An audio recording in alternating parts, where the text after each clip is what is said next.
이뻐야 상영이다. 안녕하세요. 태교성형과 성형외과 전문의 김동찬 원장입니다. 아직도 많은 분들이 가슴 성형하면은 모유수를 못하는 거 아닌가? 유방암 검사가 문제가 있지 않을까? 이런 걱정을 하고 계시는 사람들이 많아가지고 오늘은 가슴 성형의 오해에 대해서 풀어보고자 합니다.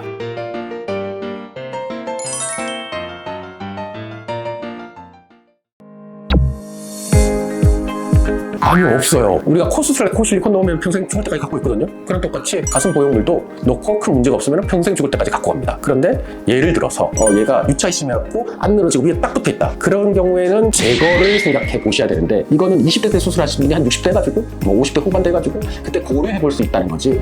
정기적으로 10년마다 보형물 교체하고 새로운 보형물 넣어야 된다. 절대 아닙니다. 그러니까 문제가 없는 공간을 자꾸 열어가지고 다른 보형물로 바꾸는 과정에서 염증이나 아니면 강한 유착이나 부축이 생길 수 있기 때문에 문제가 없는데 가슴 보형물을 교체하는 것은 틀린 말이라고 할 수 있습니다. 아니요, 가슴 성형하면 유방암 검사를 잘 할 수 있죠. 오히려 간혹 가다가 가슴 유방 검사를 하다가 보형물이 살짝 파열된 걸 발견했어요. 이거 제거할게요. 이런 분들이 있지. 절대 상관이 없고요.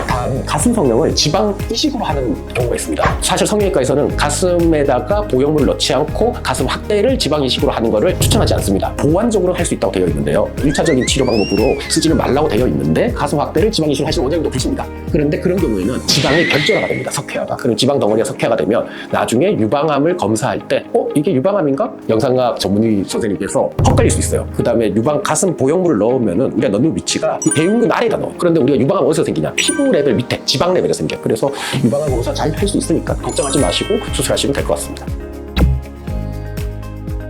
이것도 간혹 이제 환자들이 질문하시는데, 모유는 어디서 나오냐면은 근육 레벨에서 나오는 게 아니고 지방에 있는 유름, 유두, 복합체 밑에 있는 가슴샘이 있고요. 그 가슴샘에서 이제 모유가 나오게 되는데 그 샘을 건들지 않아요. 그리고 대부분 우리나라에서 성형하시는 거의 굉장히 많은 성형외과 전문의 원장님들은 전부 다 대흉근 밑에 넣는 걸로 알고 있습니다. 그런데 간혹 가다가 굉장히 희귀한데 여성 보디빌더들, 바디빌더라는 직업을 업으로 갖고 계시는 분들은 이건 대흉근의 기시부 일부가 잘리게 됩니다. 그렇게 되면은 이제 가슴 근육을 키울 수가 없어요. 그리고 그런 경우에는 어쩔 수 없이 피하 지방에다 넣게 되죠. 피하 지방 밑에다가 넣게 되면은 보형물이 딱 보여요. 그래가지고 아주 특수한 경우를 제외하고는 대흉근 밑에다 넣어가지고 자연스러운 가슴을 만드는 게 중요합니다.